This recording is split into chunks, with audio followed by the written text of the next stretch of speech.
Hello, I'm Judith A. Yates, true crime author and criminologist. This is Best True Crime. Every episode, I take you on a journey to explore crime, forensics, and investigations. Hi everyone, I'm Judith Yates, and in this episode, the 17-year-old cheerleader who hijacked an airplane. The 1970s was a turbulent decade for domestic terrorism. Between May 1961 and the end of 1972, there were 159 hijackings in American airspace. Between 1968 and 1972, more than 130 American airplanes were hijacked, sometimes at the rate of one per week, including multiple hijackings in the same day.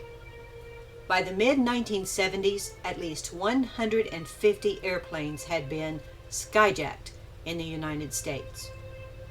Most of the hijackings, or skyjackings as they were called then, were about politics or money.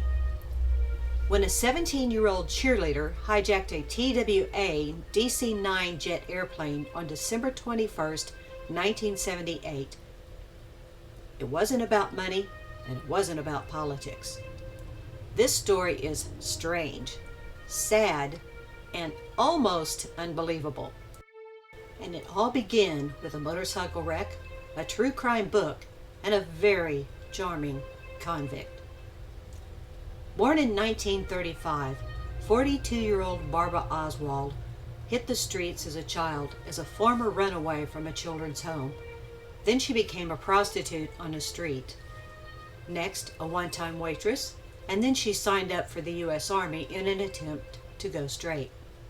She would marry, have 5 children, and then divorce.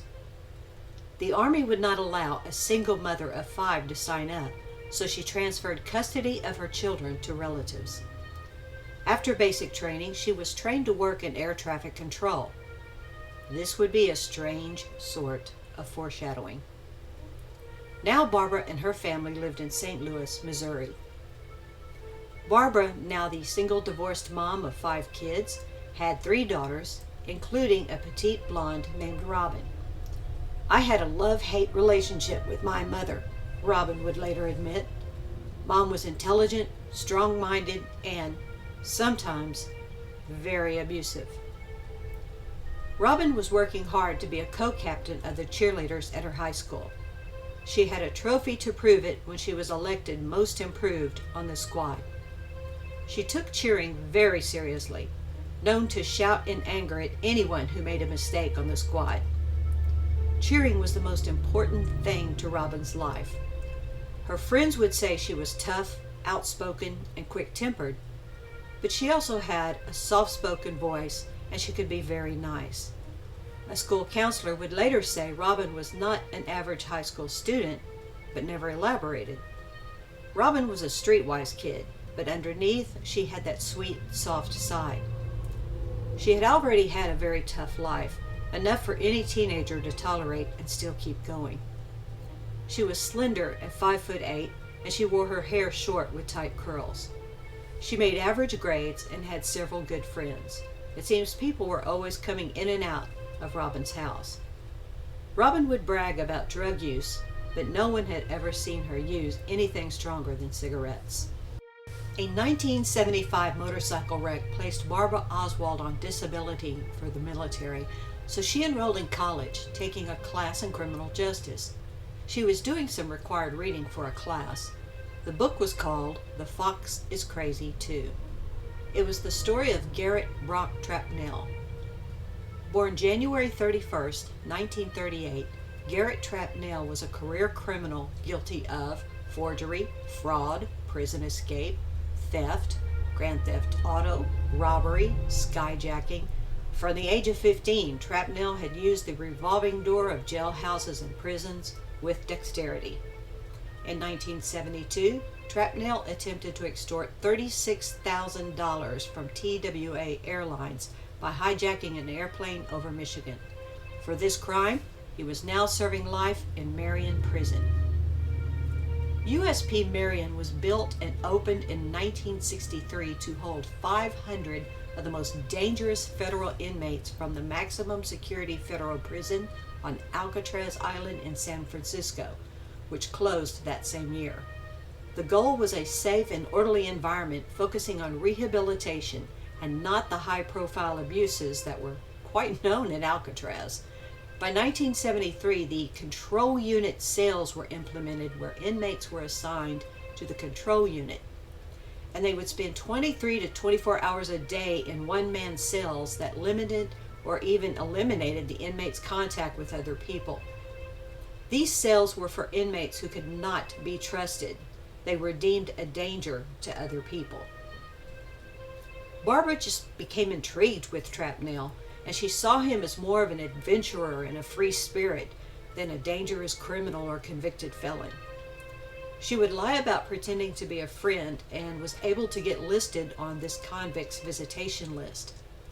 Pretty soon, a jailhouse romance began, with Trapnell promising her the excitement she craved. They would get married, they would travel the world, they would have adventures, they would love each other forever if he could just get out of Marion. Any prisoner has a duty to escape, Trapnell would later tell the media. Barbara introduced Robin and another daughter, Kathy, to her new beau, and a surrogate family was born.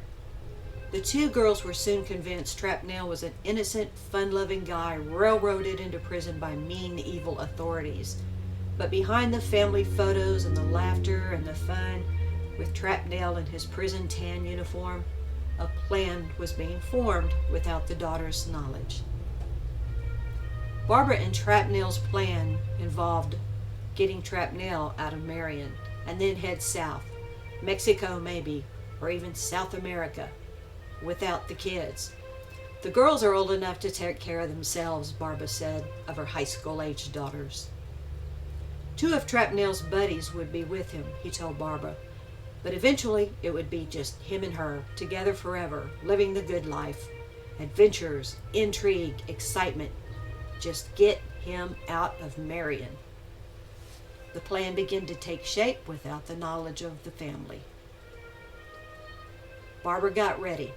She parked her station wagon in McBride, that was directly west of Madison Prison, and inside the car, 2 handguns, a shotgun, a rifle, and a stash of clothing. The plan was taking place. It was time to go. Before we go further, I am proud to announce my latest book is now available for purchase, and here's some information.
On May 24th, Barbara contacted Foster Helicopter Company in St. Louis. She hired a helicopter pilot to fly her. She was a real estate agent, she told him. She wanted to view some property from above ground. The next day, she plopped down a $500 deposit. Barbara and the pilot boarded a Bell Jet Ranger 2 4-seater and, lifting gracefully off the ground, headed for St. Louis. "Fly south to Chester," she requested. "Then follow the Mississippi River towards Cape Girardeau." The pilot chatted with Barbara until about 45 minutes into the flight, when Barbara put a .45 caliber gun to his head and demanded he fly east while breaking off outside communication on the helicopter's radio. Barbara had an attaché case with 2 guns and a map of Marion Prison, and she showed them to the pilot. Then she announced plans had changed, and they were to land at Marion. They were going to pick up 3 prisoners and fly off. Now the pilot, he had flown missions in Vietnam, so he was shaken, but his mind was running and running. What am I going to do? How am I going to get out of this? So he starts stalling for time. So he took one flight over the prison yard as he's killing time, trying to decide what he's going to do. And he tells Barbara, hey, the door to this helicopter is going to have to be open during flight if you want to make the escape easier for these inmates. Barbara transfers the gun from one hand to the other, and she's struggling to open the door, and that's when the pilot grabs the gun. Barbara starts screaming hysterically, and they're fighting for the gun, and finally the pilot gets the gun away from her. Now he's controlling the copter with just foot pedals, so this chopper is just whirling and turning and twisting in the air, and he's trying to keep it from crashing as he's fighting with Barbara. And he's trying to keep it in the air while he's got this screaming woman fighting him. And Barbara screams, I've got another gun. And she reaches for the attaché case and starts to grab this gun. He's got to save his life, and he's got to keep Barbara under control. He has no choice except to fire at her. This helicopter's whirling out of control 2,000 feet above Marion Prison. He shoots 4 times. One shot strikes Barbara in the head, killing her instantly. The chopper crash lands just outside the prison walls. The pilot walks away, and Barbara is gone. Meanwhile, Garrett Trapnell and his buddies are trying to very subtly climb down off the top of a building, but officers grab Trapnell and his little friends, and they attempt to meander away, and they're dragged off to solitary confinement. Barbara Oswald left behind her 5 children, and she was 2 courses short of receiving her master's degree. What was her major? Probation, procedures, and rehabilitation of inmates. Barbara's daughter Robin dropped out of school. She returned for a very short time, only to learn she was not elected as co-captain of the cheerleaders. Friends would report Robin was very bitter about this, and it just crushed her feelings. It was her sophomore year in high school. She lived with a friend for a very short time. She took a job as a waitress, and she continued writing Trapnell, who had become a father figure. Others say he began treating her as a girlfriend. Regardless, Robin quit school, and she started hanging out at nightclubs, living with her sister, living this flotsam life. Garrett Brock Trapnell was charged with a variety of offenses, including attempted escape, and Trapnell elected to represent himself in court. This allowed him access to a library, books, the telephone, and most importantly, witnesses, like Robin Oswald. So he begins meeting with Robin. He starts working on her young mind. He told her how the helicopter pilot was a government spy, how the FBI was trying to kill him, and how her mother was killed. Didn't she want revenge? And didn't she need her dad, Trapnell, most of all? That's right, he starts convincing her that he was her real dad. Help me escape, Garrett Trapnell repeatedly told Robin, and it'll just be you and me. He promised he would take me away, Robin would explain later. You know, I had always wanted a Jeep. He said he would buy me a Jeep and a big red ribbon around the engine and a rose on the steering wheel. He'd buy me a big, beautiful house, all the clothes in the world. Trapnell promised Robin everything a needy teenage girl could want. Another escape plan began. And so on December 21st, 1978, 17-year-old Robin Oswald was one of 84 passengers who boarded Flight 541 to Kansas City, clutching a one-way ticket. She took her seat in row 19. The plane prepared for takeoff and then lifted into the skies without issue. Robin gazed out the window, knowing somewhere down below, Garrett Trapnell was sitting in a Benton courtroom for the attempted escape charge, acting as his own attorney. He was facing a jury, and he was coolly waiting for her. Robin left her seat to go to the restroom. Then she returned to sit down. Her seatmate would later find it amusing that Robin didn't even know how to work the buttons on the airplane or how to call the attendant. The gentleman showed her how to push the right button. Robin called the airline attendant and handed over a note. The attendant read the note, turned pale, and exclaimed, "Oh my God." Robin had just let the attendant know that she, a 17-year-old girl, was strapped with dynamite and was prepared to blow up the entire airplane if they did not land at Williamson County Airport, the closest airport to the Benton courthouse. Just before 11 a.m., the TWA DC-9 landed at Williamson County Airport. It sat at the end of the runway, with Robin inside, dynamite strapped to her body and demanding Garrett Trapnell be brought to the plane, along with his two companions. Hostage negotiator Bernie Thompson was called in from the FBI office in Lexington, Kentucky. The number one tool that all negotiators have is time, so Bernie got on the phone with Robin to discuss the situation. As they talked, he not only assessed the situation, but assessed who Robin was and what she was capable of doing, or not doing.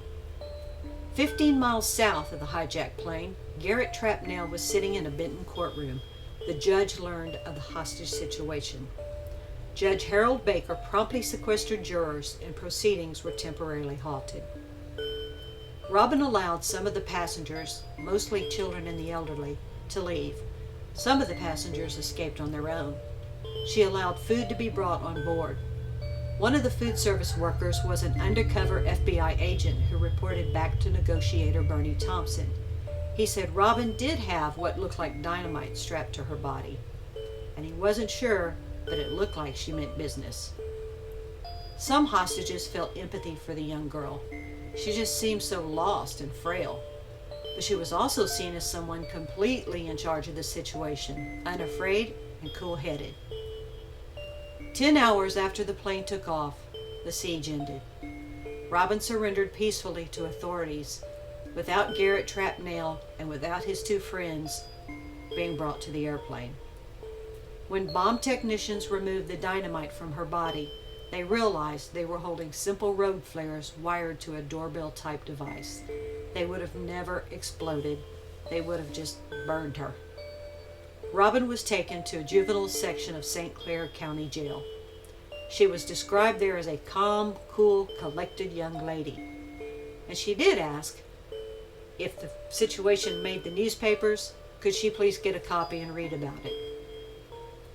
Garrett Trapnell would be returned to the Benton courtroom, where a jury would eventually find him guilty of the attempted prison break. The jury learned of Robin's attempted hijacking only a few minutes after release. Robin would be tried as a juvenile. She served a minimum amount of time and was released. Sources say she led a normal life afterwards.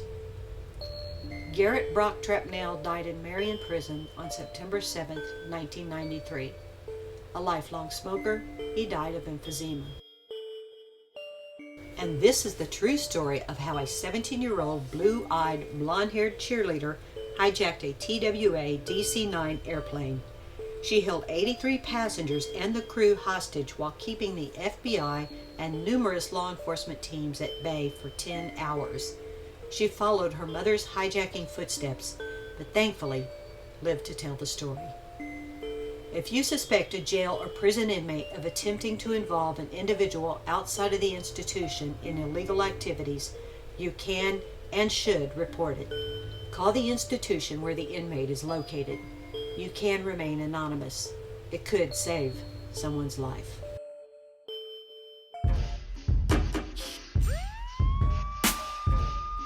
Thank you for joining me on this episode of Best True Crime.